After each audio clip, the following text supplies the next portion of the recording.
great to have you with us, Chris. Yeah, better what late than never. We've got. Yeah. And you've just come in just in time with a really good question. So Dan, if you don't mind, I'm going to ask you to repeat the question one more time so Chris can be involved in this one. If a player is 13 or older, is it easier for them to get into an academy now, get scouted now, than it was 5-6 years ago? No, it's not easier, I don't think, to be honest. It's always difficult because you're competing against boys that have been in the system since they were 6 or 7 years old. So if a kid gets signed at under 9, the gap between them and the top grassroots kids is pretty narrow, you know. But as it gets further down the line, because of the games program, coaching and so on, it gets wider and wider. So it's hard to jump across. It's always been that way, I think, Dan, to be honest. I don't think it's massively worse, except that, I suppose, standards are going up. Are grassroots standards going up? In some ways they are. Some facilities are better. Is coaching getting better in grassroots? Some of the games that I go out and watch in grassroots, which I've been watching quite a bit over the last couple of months, you know, it's got a long way to go to get up to academy standard, and bridging that standard, that gap between grassroots and academy is very tough. And the older you get, the harder it is to jump across. We get so many questions on this live, and just people sending us messages about their son. It's mainly their son, or it could be their daughter, that is the best player at grassroots and needs to be at an academy, or they're too good for grassroots. What's the best way for them to get into an academy? And I always say, just because you're the best player at grassroots doesn't mean you're anywhere near the academy level. What is it that, when you was at Chelsea and when you had scouts working for you, that you look for in grassroots players that you think, do you know what, we could potentially give them a try at an academy? Firstly, if the kid is the best player in their grassroots team, they're probably playing for the wrong team. They've got to challenge. They've got to find a way of challenging themselves, maybe go up a year, whatever it might be. They've got to be pushing themselves to get better and better. So it depends on sort of positional things, and depends on ages. But, you know, football is based all around control, pass and move, variations of that. So they're the things you look for as a scout, and we dress it up in complicated ways, but it's all variations of control, pass and move, not necessarily in that order. So shooting is an extension of passing, in a sense. It's technique. So that's what you're looking for, that control, pass and move. But as the players get older, then you know if they come across, they're going to have a lot of catching up to do. So you begin to look more for and try and find out, are they coachable? Are they good learners? Do they take information on board? Because we know they're going to have a lot to learn. So it really does depend on the particular requirements of the academy, but it's all variations of the same things. I always say to any experienced scout, to find the best and the worst player in a game takes you 5 minutes. Yeah. It's all the so-and-sos in between that are the challenge, you know, who might be good or not quite good, you know, what Steve Salis calls the CD players. You know, that's where the challenge is. Are they just having a bad day? What might they be in with better coaching? But the top players and the worst players, sadly, I think, are easy to pick out. Chris, can I throw something at you? Two quick ones. Hi, Chris, by the way. Is there an age where a club starts to look for positions rather than players? So they feel like they're under 14s. You know, they've got 2 or 3 amazing right backs, so they're never going to think about trying to scout a player like that at that age group. Is there an age where they start to get really specific that? And it's a massive mistake. But yeah, they do. I think the important thing for academies, you want to balance up different types of player. That's fair. You know, so if I was speaking to a head of academy recruitment just the other day, 2 days ago, and they were saying we need players, more players with pace and power. And that's because they've got a lot of small technical players. So they're trying to balance up. And the thing is, in the academies, we're there to produce individual players that go into the first team or succeed in the game, individual players. Yet the mistake we all make, because we're competitive and if we're coaches as well, we want to create teams. And that's not our job. But Chris, sometimes having a good structured team and a balanced team does help the individual development of players. Absolutely. But you said it, Sean, it's different types of players. You need different types of players around you to bring out your game. You need a top games program. But to pick up Matt's point, at 13 and 14, we need a right back. Really? Sean, you'll remember, Reece James at 13 was playing in midfield and not playing very well either, as it happens. He got moved and then on from there, So but people can still change positions. But types of players, yeah, you need a balance of that. And I get that very much so, to bring out the best of people. When do they need to specialise? Every player surely in the academy should be able to play 3 positions. Is the language different, Chris? Is it not that we need a right back, but is it we've got space for a right back? Yeah. Now, yeah, exactly. And that is what happens. There could be a great right-footed centre mid. Oh, we've got loads of those. No, we don't want that lad or girl. And you miss out on them or don't give the opportunity to them because, well, we've already got a few of them. So I understand you've got to have a game time and so on. But you want some versatility in players, not to a ridiculous extent. Look at, your lad, Sean Alfie Gilchrist. Now, Alfie's playing right back in Chelsea's first team, but he was mostly a centre-back, wasn't he? I think growing up he can play right back as well. But he could play in 2 or 3 positions across the back 4, and that's great. Reece can play in 2 or 3 positions, as we mentioned just now. That's good. You don't want to pigeonhole players, but yeah, we look in academies to build teams, and that's not always the best thing. That can distort our thinking a bit, I think. Speaking on the topic of academies, Sean, could we start with one of the topics on academies? Sure. Yeah, I mean, you can get a bit lost in some of the questions because there was one I was going to talk a bit more about on the 13-year-old question again. But yeah, we can move on to the question because you were talking about the guy from Love Island that kind of went a bit viral this week with saying that if he had a kid, he wouldn't put them into an academy. Yes. And I think that caused quite a bit of debate.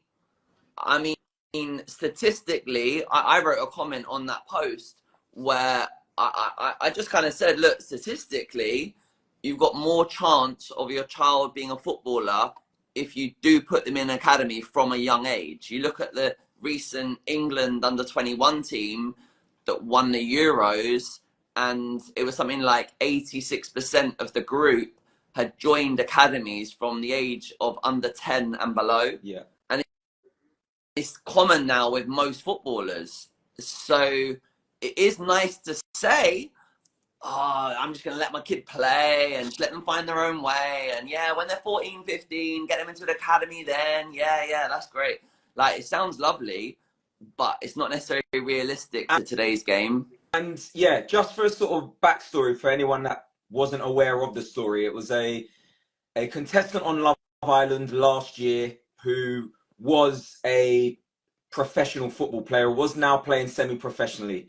And he had been at an academy. I think he was at Manchester City, or he was at a couple of academy clubs. And he just had he didn't have a great experience in the academy system. And his response when questioned about it was, would you go through it again? And he said he wouldn't go through it again. He wouldn't put his child through it again. Now, my thing as a parent, as a coach, is that yes, you would love your child to be a professional football player.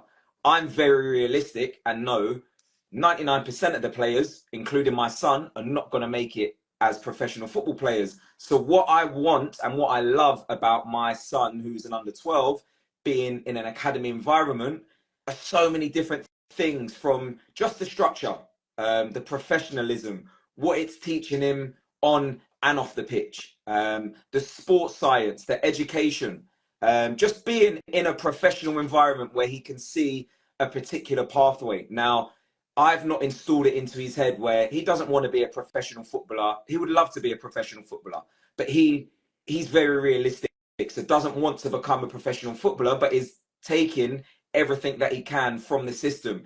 And even the most simplest thing, if you're lucky enough for your son or daughter to be in an academy, you probably have realistically a better service medically than what the NHS can offer.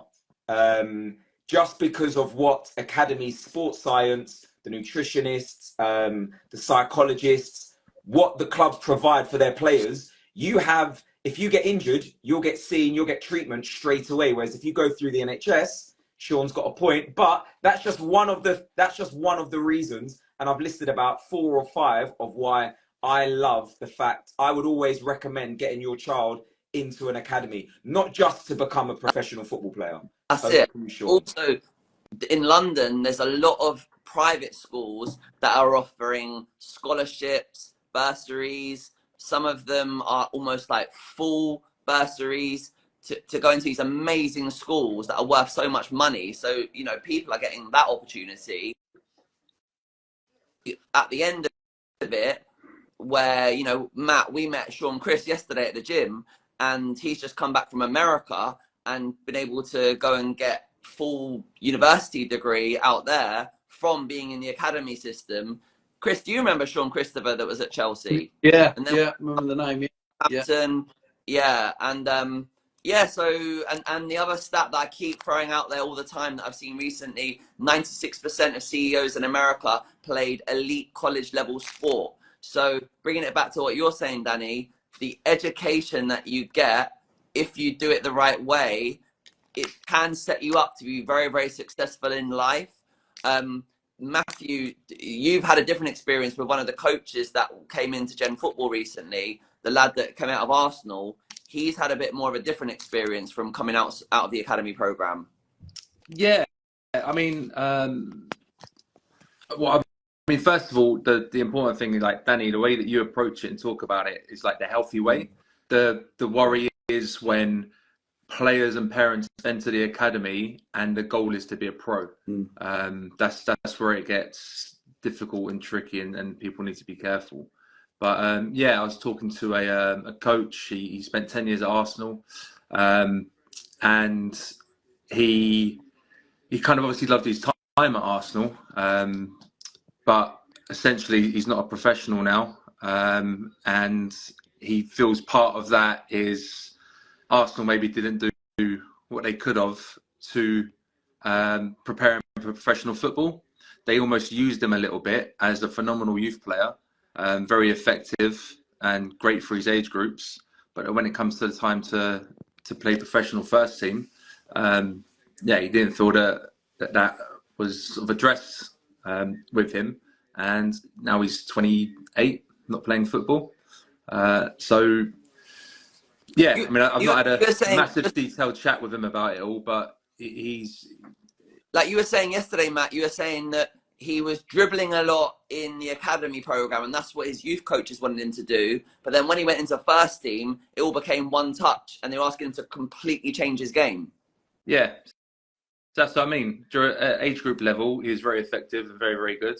And then he said when it started getting into the first team and training with the first team, everything was 1 and 2 touch and pass and move. He said out of his kind of cohort, it was only Jack Wiltshire that could make that leap. Chris, have you seen that with a lot of players over the years that have a really good time at youth level, below under 15, even under 16, but then at the point where they start having to make the steps up to first team, what can stop players from making that step up? Yeah, character and desire, in my opinion, because let's be clear about this. If we want our kids to enjoy sport and play sport, because of all the great benefits that we all know, fantastic, absolutely great, sport for all, love it. If we want them to, or they want to be in the elite of any sport, then there's going to be selection. And if there's going to be selection, there's going to be disappointment. And a lot of the stories come out of that disappointment. So in the academies, we have to handle it very well. But yeah, you can have a kid join at 6. He's the best kid in his school, the best kid in his team. Joins in the great academy at 6, 7, 8 in the development centre. Science at 9. Great facilities, great coaching, great, experiences. Sailing through, maybe doesn't get serious injury even. Sails through, gets 16, even maybe gets a scholar. And everything's in front of them. It's a joyride. They're in a beautiful bubble, as we used to say. Then they hit men's football, and they're totally unprepared for it. Both in terms of the difference between academy football and 3-point football, or where it really matters, where people's mortgages and families are on the line. It's completely different. And also because they are suddenly maybe coming up against hurdles they've never had to come up. They've probably always been used to be able to go past players. And then suddenly you're playing, if you're thrown into adult football, they're quick and they're strong. And you're not getting past them, and you lose confidence. And so you start checking back, and you don't do the things that were natural in your game. So it's all part of that preparation. And one of the big issues we have in academy football is that when you get to the players' age that Matt is talking about, is the space between academy football, because under 21's academy football is almost pointless, in my opinion. It's so, pass, pass, pass. There's no guts in the games often. There's no desire and fight. It's very unlike the football that they're being prepared for. They go out on loan to League One and League Two, and that's totally different from what they've grown up in. So I'm a big fan when you hear about players at 16, 17, 18, they want to get on to, to be professional footballers. I say to them, go and play in non-league. If you're playing good standard non-league at 16, 17, 18, the scouts will come and watch you, and you will learn a lot. And I think there's more to be learned at the good levels in non-league, where it might be just a few hundred people, but they're paying to watch you. And the players are getting paid, and it matters with that 3 points on the line. I think players can learn a lot more in the short space of time than they will going into under 21 football. But this coach I was talking to said he feels that the loss of competitive reserve kind of football is massive. He thinks that competitive reserve football should be back because you're then playing against first team players. Yeah. Well, and of course that has completely died out. As a kid, I used to go and watch games with my dad, and if the first team weren't home, you watch the reserves, and if they weren't in the first team, they're playing in the reserves. That's never going to come back because of the squad game. But you're absolutely right. We've got to find ways to make it competitive. Neil Bath, now Director of Football Operations at Chelsea, used to say if they put up a prize, the Premier League put up a prize of £10 million for under 21 football, then it'll change. Then people start taking it more seriously. Then there's something to play for. Something's got to be introduced, or ways have got to be found to bridge that gap for players coming out of academy football, which can be great development, not knocking it at all. It's it's home ground for us. But that step into men's football or women's football, because I imagine it's much the same in the girls' game and the women's game. That space between academy and top level is tough, very tough to bridge. Dan, I know you'd be keen to keep us moving, and I like the tempo of questions, but just one more for Chris. So, Chris, you said that a lot of players are underprepared for the adult game. Who's to blame for that? The academy, right? It's our job in the academies to prepare people to be professional footballers. But what about the ownership of the parent and the player? No, the academies have to take responsibility. If they make suggestions to the parents or agents, as they may well have by that age, and they don't take them up on it, that's a different thing. But we have to find a way. It's not beyond us, surely, in academy football, to find a way to make it more competitive. Either, as Matt says, you try and find a way to, or you get another games program as well alongside. So, the experience of clubs like Brentford that did away with their academy, or they're bringing it back now, set up a B team and played a series of games. And they would play some good standard fixtures, and they would play European teams as well. And that seems to me a very interesting model of, rather than having under 21s in a pointless league, why not have them just, playing games they could play, as they often do midweek, against non-league teams, senior teams, all sorts of different teams, lots of different experiences. So it's up to us in the academies to get that right. That's a part of our service, and it's in our interest as well. And do you think, sorry, one more on this point, but do you think that problems like that happen in academies because kind of like the Premier League or the FA give academies a structure and say, right, follow this. This is your template. And academies just kind of like passively follow it and say, yeah, all right, we'll do that. Whereas like Brentford have gone, no, we're Moneyball. We're doing something a bit outside of what's given to us. And that kind of like entrepreneurial sort of like creative method they've come up with has worked for them better. Yeah, you're absolutely right. And look what's happened to Brentford. They got into the Premier League, and as I understand it, they've sort of been told, well, you're supposed to have an academy now. Right. And they've got into doing it. Now, would that be their choice? I don't. Maybe that would be their choice to do it again now. But it's not the only. It's not one size fits all. And you look at some of the smaller clubs, some of the Cat 3 academies, and you can go and watch their games, as I have for years, and they are not better than often than the best of grassroots football. And the facilities aren't great. And you do wonder what's the point of having those, and wouldn't they be better putting that resource into, you know, a good under-21 team or B team that could play a whole series of different games. And this is what I would say with regards to a lot of parents chasing Cat 1 clubs. They want that Cat 1 status. If you was to look at the amount of scholars and youth team players that are signed by Cat 1 academies from Cat 2 and Cat 3 academies. So if Cat 2 and Cat 3 clubs weren't developing players, Cat 1s wouldn't want anything to do with them. So as a parent, if you're just like, I just want to stay with a Cat 1 academy because they develop the best, they're the best, look at all the clubs that are signing Cat 2 and Cat 3 players. So it's just about the development, but you're not always just going to get the best development at a Cat 1, because the amount of players that will get released at a Cat 1 and then at an under 16, a scholar will get signed from a Cat 3 or a Cat 2, and that's just the start of their journey. Yep. Shall we, because I'm conscious of time, shall we move on to the subject that we were advertising and we were talking about before this episode, Dan? Yeah. So, yeah, I mean, I was listening to this podcast that was talking about growth hormones that are happening a lot with parents in America, and I was just really surprised by that. But then I started to think, wow, is that going to happen in England?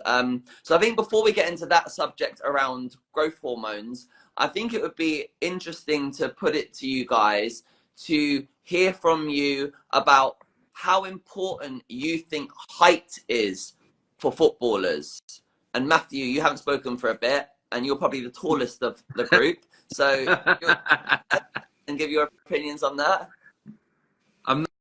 I'm not the biggest fan of clubs kind of having this fixated idea on a certain height. You know, goalkeepers should be 6'4" and above. I think I've got a good background in a variety of sports as well, and kind of the S&C world. So, you know, things like a goalkeeper should be 6'4" and above. Well, I know you could get a keeper that's 6'2" that can jump higher than a keeper that's 6'4" with good training. So when they get really, really kind of strict and detailed like that, I don't quite understand it. But football is incredibly athletic. We can't forget that. Yeah, if you start to get towards the shorter end of the spectrum of height, then the chances are it's not just that you're short, but just athletically, you're just probably not going to bring to the table what somebody that's 5'10", 5'11", 6 foot can do. So yeah, I don't believe in having specific kind of criteria for positions, but you do have to understand it's an athletic game. And yeah, when it comes to exactly what you said, Chris, because me and Sean did a podcast with the boys at Scunthorpe, and what you mentioned is exactly what they mentioned. Our mortgages are on the line. You know, when you play lower league football and the money's very serious and it's a job, and then all of a sudden you might be a very, very good 5'7" central midfielder, but you're playing against a 6'1", robust, strong, heavy tackling central midfielder. It's competitive men's football. It's what it is. So, yeah. I think if we look at the facts or the evidence, the average height of a Premier League footballer is 1 metre, average for all positions, 1.82 m. So that's just over 6 foot. The smallest Premier League footballer currently is Tariq Lamptey, I think, who is 1.63 m, which is 5'4". Now Tariq is not having a bad career, is he? You know, and at Brighton and Ghana, and doing very well. And look at all the great players they've been that have been smaller players, you know, your Xavi and Iniesta, Messi, and so on. N'Golo Kante is a good example because N'Golo Kante, who's had a fantastic career, of course, was not particularly tall, is not particularly tall, what, 5'6", something like that, but he was strong. So I agree with you, Matt. It is an issue when you come up against the bigger players, but the smaller players, even in those circumstances, can compete if they're strong. And there's nothing to say that just because you're smaller, 5'5", 6, 7, you can't be strong as well. 5'7", guys. Don't knock the 5'6", 5'7", guys. There you go. I would never knock that. So you're right, Dan. But you can be strong, and strength is important, not height necessarily. Now we know some coaches love a big player. I was in Italy last summer, and I was reading that Jose Mourinho's Roma, in their 25-man squad, had 14 players who were over 1.90 m. So all right, 3 goalkeepers, and the other 11 are all outfield players, all over 1.90 m. Average height of goalkeepers in the Premier League, 1.94 m. So I think it's still the case, Matt, that I would agree with you. You can get different size keepers that can compete and can do very well with more athleticism. But the argument has been, in a physical environment, if you can get a good one at 6'4", 5, why wouldn't you? Exactly. As one is at 6 foot. So there is that's still there. The most expensive goalkeeper in the world, I think, still Kepa, 70 million. I would guess he's 6'1", maybe. He's not one of the biggest ones, is he? But he ain't playing at the moment. And the 2 guys they've got in there are both 6'3", 6'4". So the goalkeepers is tough at the top because you're competing against people who are good and tall.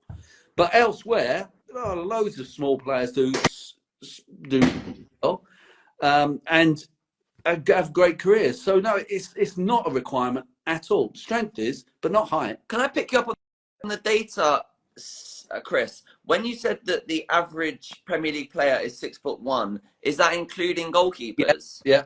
182. Because my research showed that the average Premier League outfield player is 5'11". Yeah, 180. Yeah. Right. Okay. On average. And then the average midfielder in the Premier League is 5'11". Yeah. So, yeah, I mean, it does. I've looked at it. I mean, like the teams like Burnley, West Ham, teams in the Premier League that are so good with their set pieces. If you're a team that just has too many short players, then you are going to be vulnerable. I remember back in the old days, they were trying to target Ashley Cole at the back post because he was a shorter player. I don't know if you remember that, Chris. Yeah. And it is a disadvantage from set pieces. So I feel like you need to have a mix of taller players in the group. But then, and then, yeah, like, you know, if you look over the years at like best centre backs, best number 9, I say it with number 9s, I don't feel that you can be a number 9 who's slow if you're not tall. I agree. Where, you know, your Agueros, Jesus, you know, these centre forwards that are quick, they can get away with being shorter.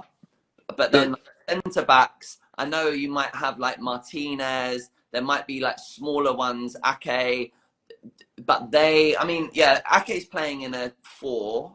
He plays in a 4 at the back. But they're very, very possession dominant City.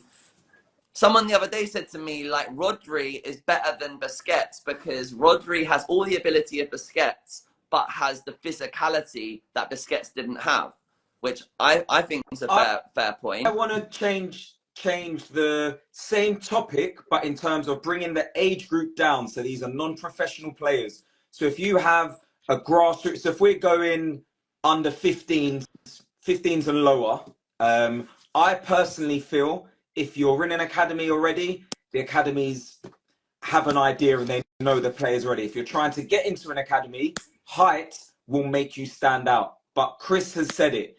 It's not just about height, how physical can you be? And I think academies, scouts, coaches, they're aware of that. So for some of sort of the viewers and listeners watching this or watching this back, if you have a son or daughter and you're trying to get them into an academy, or you have an academy son or daughter that you want to know if they're going to make it.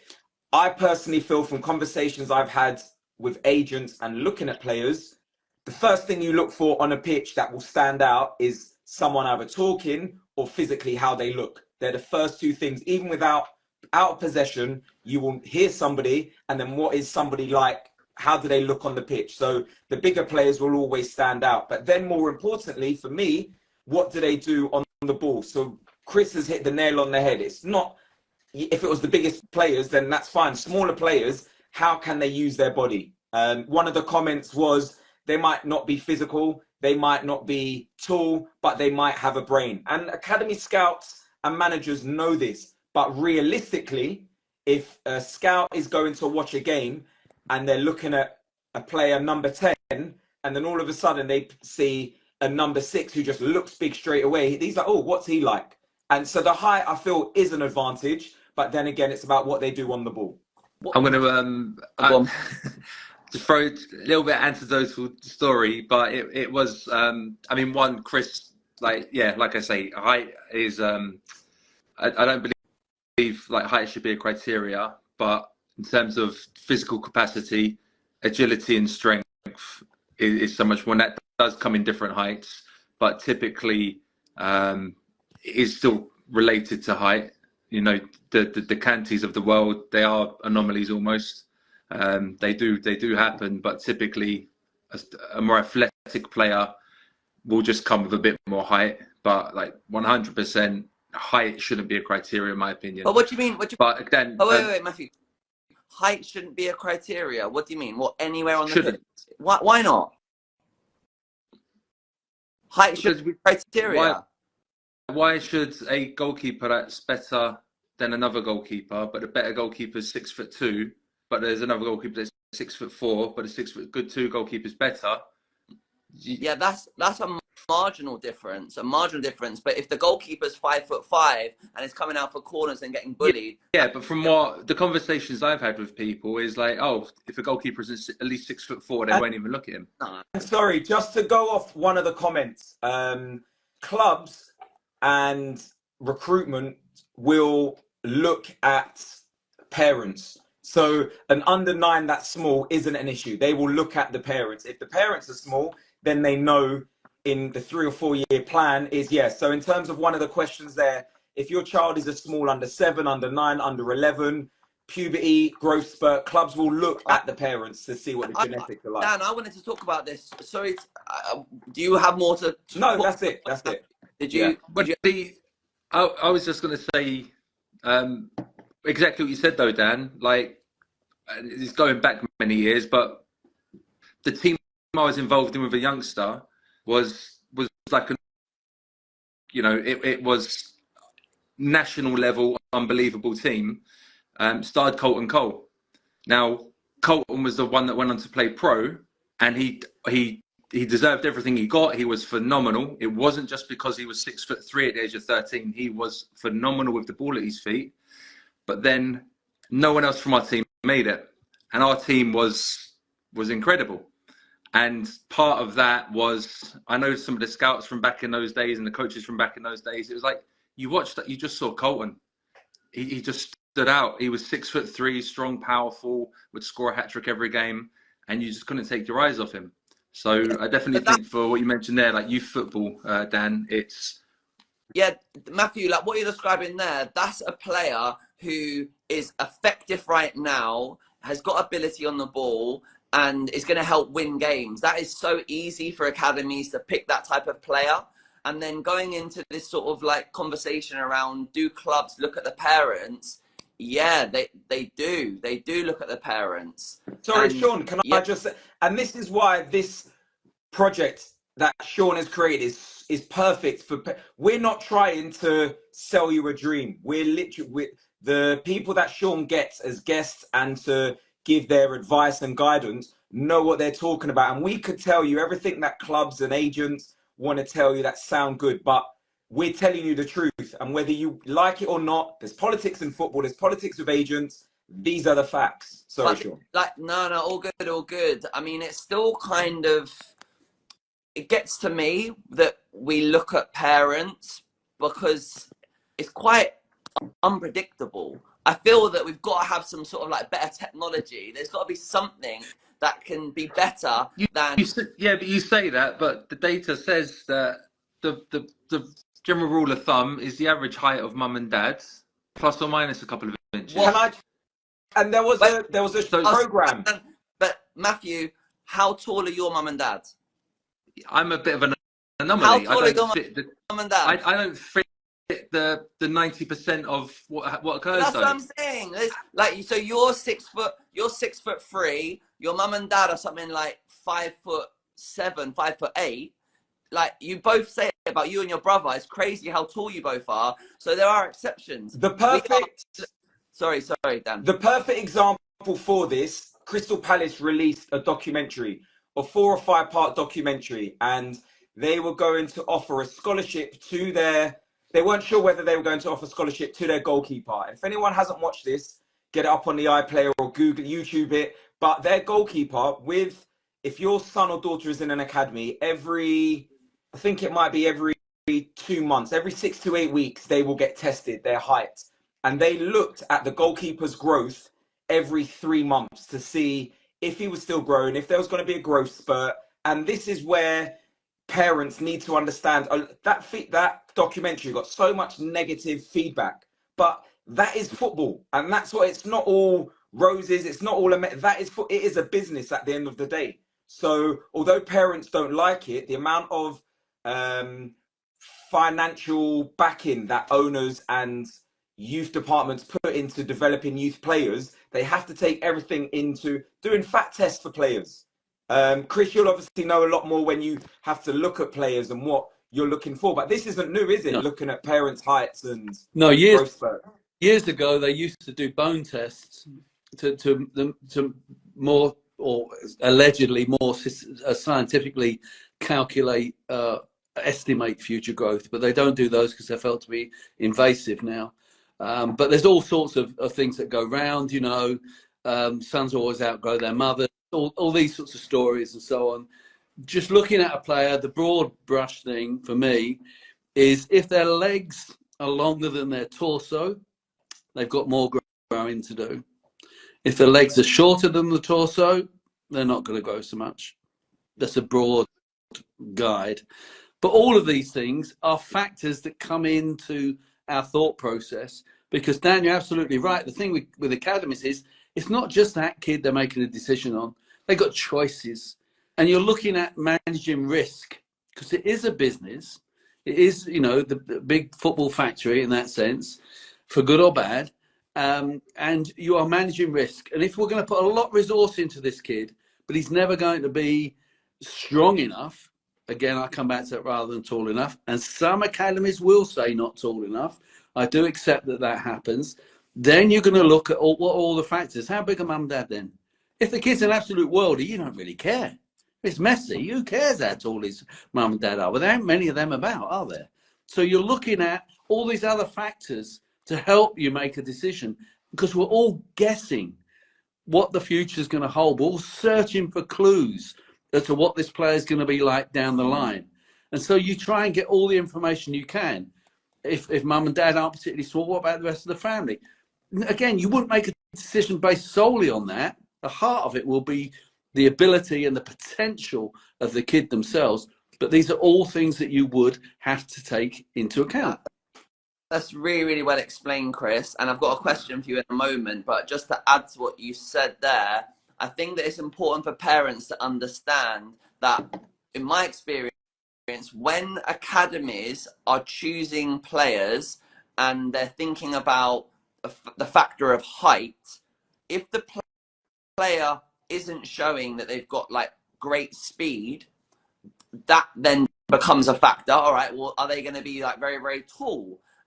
Because also, if they're not super intelligent and very, very technical, then you're like, all right, well, maybe they could still be effective in another way. And then I think that's when height becomes a lot more important. Because if you struggle there and you're going to try and be maybe long-term, going to be maybe in a defensive position, then they really want to know that are you going to reach certain heights? Because obviously we said earlier that the average defender in the Premier League is over 6 foot. So, Chris, a question for you. I don't know if you know this answer, but do you know roughly what it costs for an academy player to be looked after by, let's say, a Cat 1 academy, like per year? No, but the average academy's got, what, 170, Cat 1 academy's 170 players, and they're going to be, 9 million, 8, 9 million to run. So someone with better maths than me could work that out. Brentford, when Brentford got rid of their academy, part of their sort of, the document that came out explaining why was because they were saving 12 million a year. And that was, I don't know, was it 3 or 4 years they didn't have but that is however many years they didn't have an academy, they were saving. So all these parents that want to moan about my academy's not doing this or them, clubs are investing between Chelsea, Man City, 8 to 15 mil a year on their academies. If Brentford done 12 mil. Yeah, but then if you're selling players, I mean, Conor Gallagher, he might get sold in this window for 80 million. The clubs can be reducing so much money if they're actually an and that's where academy. It's the business. That's where parents need to understand this is a business. But just on the math that you just then described, Chris, and this is rough back of a napkin math, that 9.5 million divided by 170 players would work out to be £55,000 a year that they would have to attribute to your child being in an academy. Now, you can imagine then, because I've been hated, and I've been like, look, the lad is effective. Doesn't matter that his parents aren't tall. He's going to be good for the next couple of years. Let's get him. Let's sign him.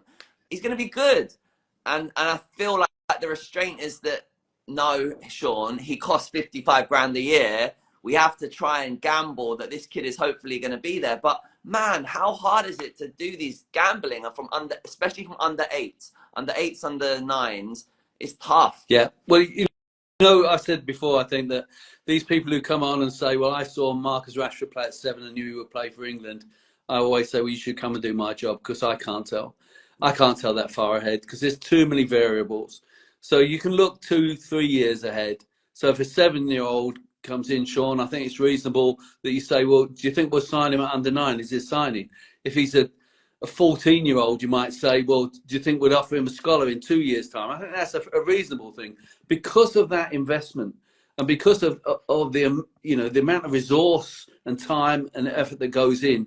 But we can't get too far into the future because it just becomes meaningless. It becomes pointless. And all these people are reverse engineering back from when Jude Bellingham, is arguably one of the best players in the world now. Oh yeah, I knew he was going to be a whatever.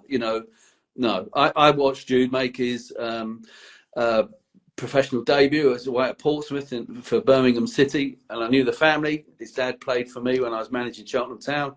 Oh wow! I thought Jude, Jude. I was doing a report for Chelsea on Jude, and I said I think he's going to be a good player, and I think he could be a Premier League player. That's as much as I could say watching him at 16 coming on for Birmingham City. I couldn't have guessed that he would go on to be the best, one of the best midfielders in the world at Real Madrid. And that was 5 years down the line. I can't guess that far ahead because of all these variables.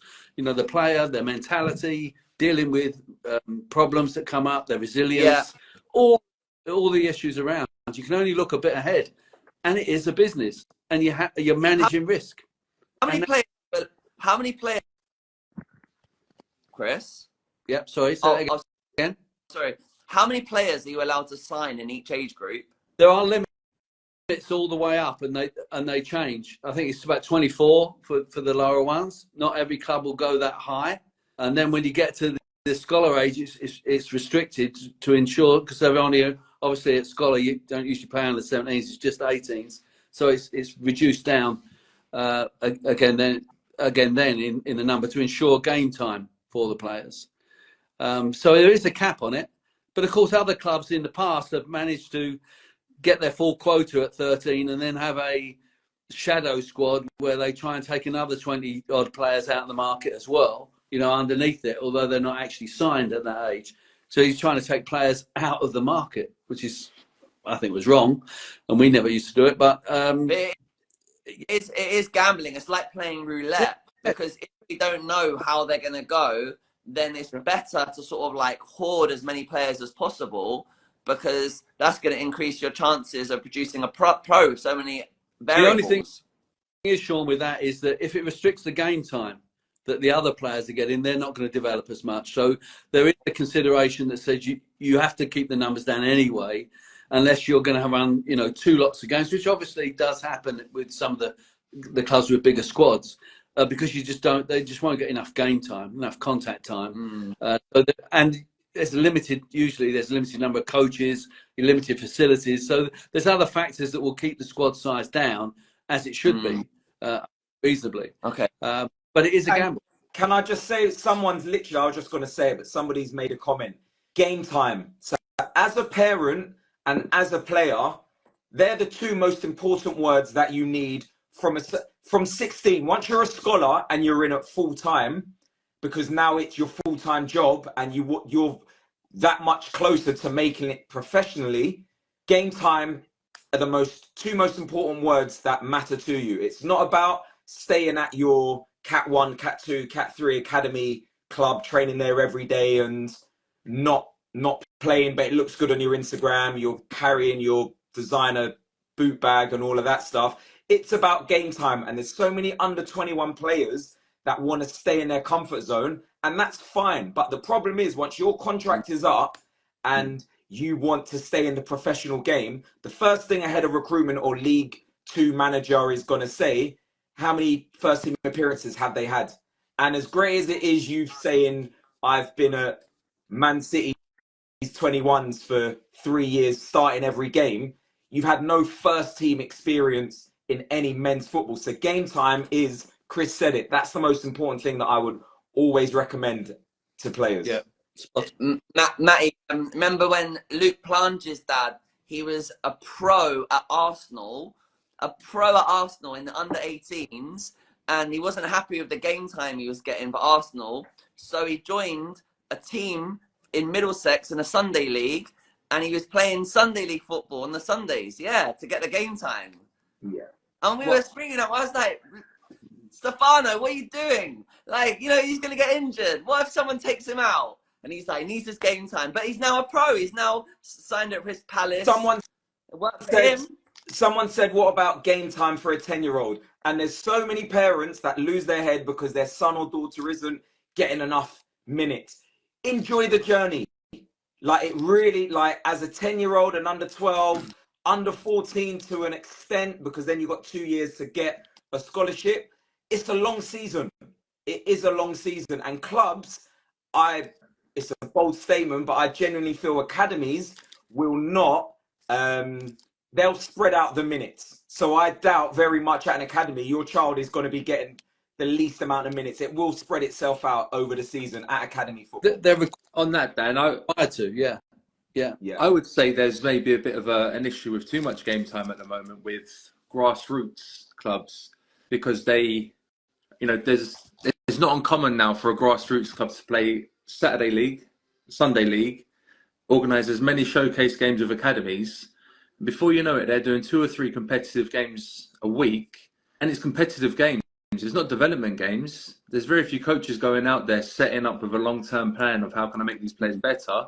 It's under 10 teams playing 2 competitive leagues, going out to win, and then a midweek training will be substituted for a showcase game against an academy. Yeah. And all of a sudden, you look back at how much time was dedicated to development, and then how much time was dedicated to like game time, which was just competitive matches, where they are literally, yesterday there's an under-9 game, and I'm hearing the coach scream at his players, get on the keeper. And they're trying to score goals by taking a free kick from their own half. They have one player that's got a big strike. He takes the free kick from his own half. It's always a shot. But their tactic is the other players get in amongst the keeper and put the keeper from trying to save it. So I think game time for grassroots is just something to be wary of, because match after match after match, competitive match after match is, it's something Serena Williams, she didn't play a tennis match for like 3 years. Someone can like double check the stat on that, but the dad said she just needs to train, and like, I love that. Like, I think there definitely is a balance in worrying about game time, but also the training program. And sorry, somebody, 40 Magic, your son just got 36 minutes this week at a Cat 3 academy. If this consistently happens, bring it up in your review. But I can guarantee you, a lot of parents don't understand what happens behind the scenes at academies. So they will have to do a report of how many minutes each player has played. So at the end of the month, they will know if your son or daughter has only played 36 minutes. So it will spread itself out throughout the year. Pick one point up. Matt makes a good point about getting a balance between games and training. I think at the younger ages, loads of games is not so much of an issue.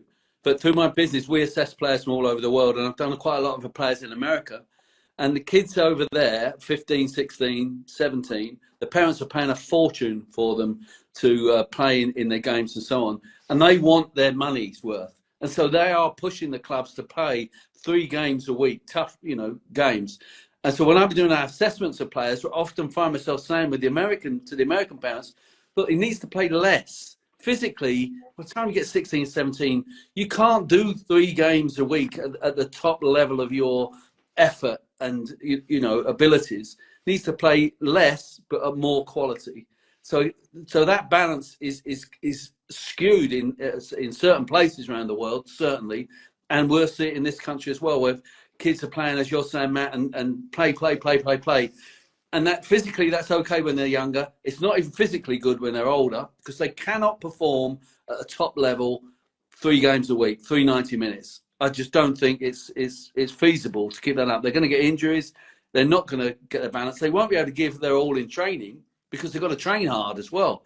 It's just not healthy. They've got to get a balance. It's all about balance. Jim Fraser used to say to us that the match is the exam at the end of the week. The most important stuff is all the training program that's going on, and then they use the game to then see how they're developing from the training.